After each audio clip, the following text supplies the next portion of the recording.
Good morning, everybody. This is Diggs. It's another beautiful day out here in the Pacific Northwest, and today we're going to be talking about farming in Ni no Kuni Crossworlds. Now, this is a mechanic that's very important that will enable you to get access to certain things that you're going to need to progress in the game, and of course, it's relaxing and a lot of fun. So let's go ahead, talk about it, and let's dig in. So a lot of people have been asking me how on earth I've gotten so many plants. On stream, I probably get it 3 or 5 times every time I run in. I have it from guild members who, visit my farm and they help me harvest my crops. And, I kind of am doing this video to help you guys explain or help explain to you guys how I got to this point and how it's relatively easy to actually build up your farm. Now, the first thing you're going to do when you first start out in your farm, you're going to get your initial tree and your initial corn. You may not realize it, but it's actually in your miscellaneous tab back here, or your potions tab. It's one of these. But you're actually going to have to use the item. You're actually going to have to use that to put that into the storage on your farm. Then you come up here, which is going to take you to your placement. And you can see down here, I have a tomato plant to place. I have a tree to place, and I can place them anywhere around here. Now, once you do that, you're kind of sitting there. You might realize you need to plant seeds and water, your corn, and you're like, what do I do now? Obviously, this is not the size that Diggs has. Well, first of all, your size is not always going to be the size that Diggs has. It's okay.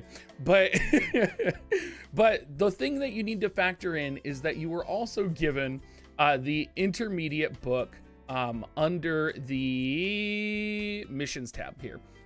So as long as you progress the story and you've done the optional side quests, so to say, you will be given this intermediate book, and it gives you a lot of things to do on your farm. It gives you, plants for starting a farm. It gives you plans for harvesting, for putting things down, for buying 4 fences. So you really need to go through this and get all of the items from this. And when you're getting these items, you're going to get items that are called garden care. Now, these are green potions, and I don't have any of them on my character right now, but they're purchasable from the shop. And when you use these green potions, they are in your ... area. They basically refresh all of your crops. So if you go to the shop, I'll actually show you what they look like. We have a little sprout point shop right here. So these are the green potions. These are garden care, and these will refresh all of your crops and help you kind of harvest your crops faster. Now, if you're a newer player and you are doing the gardening missions and objectives and kind of completing all of those, you're going to have about 8 or 9 of those. And as you're working through the intermediate book, you're getting more crops, you're getting more corn. And what you do is you harvest. And then once you harvest, you open up your shop down here. You go to metals just like I did, and then you go to the sprout point shop.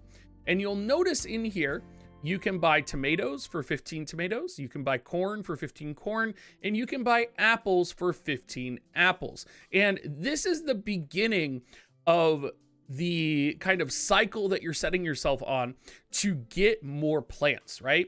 All of a sudden, you might find that you have 40 corn, right? Because you used a potion that hit an achievement in the intermediary book that gave you, 20 corn in addition to what you harvested. All of a sudden, you're able to buy 2 more corn plants. You still have 8 potions left. You pop a potion, you harvest all of those. All of a sudden, you can buy another apple tree and another corn plant, right? The cycle goes on. And so there is a lot of things you can do. It kind of generates itself. It kind of, as you are managing and doing this, it kind of starts a spiral towards managing the farm on its own. And before you know it, you'll have a ton of plants. Now, a lot of people have asked me, how do I get tomatoes? Because you don't actually start with tomato plants. And obviously you need tomatoes to actually get tomato plants. What you can do is you can come message me if you're on my server, or you go and set up a trade stall, and there is people in your guild that'll trade you for tomatoes. If you do the intermediary book, you can get tomatoes that way. But one of the things you have to do is learn how to trade. And learning how to trade is, you know, not the hardest thing in the world, but it is something you're going to need to know if you do want to get your farm kind of up and going. And you are going to need to know how to set up a stall. So there is a mission that guides you through that.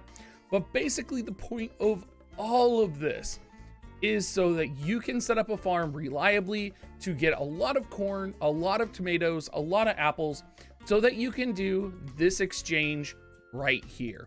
The sprout point exchange, where you can weekly exchange apples, tomatoes, and corn's not here because I already bought out the corn exchange, and corn for sprout points. So you can see I have 60 apples right now. I can purchase those.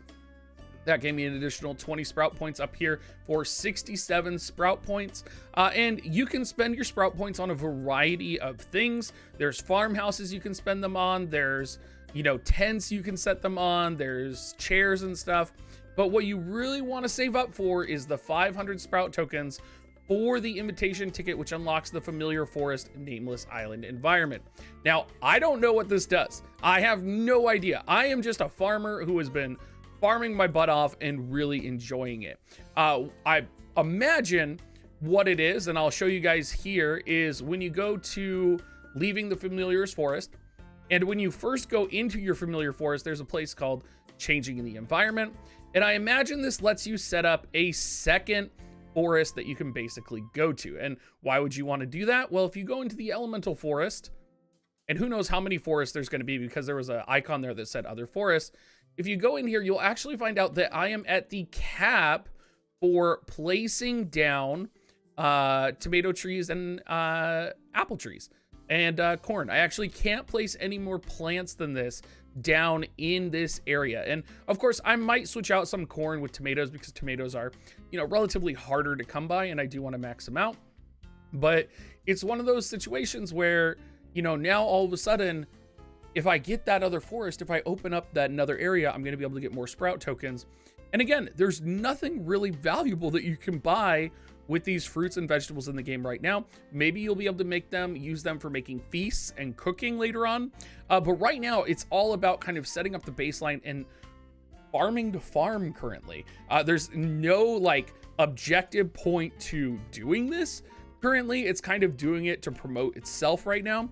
And I have a feeling there will be reasons to do this. And I have a feeling, you know, further down the line, it will be something that we need to have done.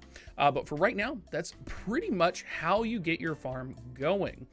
You can see here, it kind of tells you what you need to harvest. And, you know, I'm going to end the video here because I'm actually going to just run around and harvest my farm right now. And if you guys didn't know, actually, you can actually harvest other people's farm, and you can plant for them. That's one of the objectives that you have to do in order to kind of clear out your book.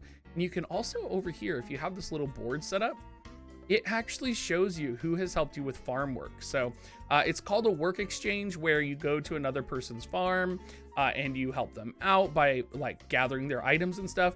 You can even harvest items for other people. So like if I were to go on vacation and I didn't have my phone, someone could show up in my farm and do all of the farming for me. They could plant, they could water, and, you know, I would be good to go. So it's a really cool feature. I'm really excited to see how they build on it. Hopefully this helps you guys.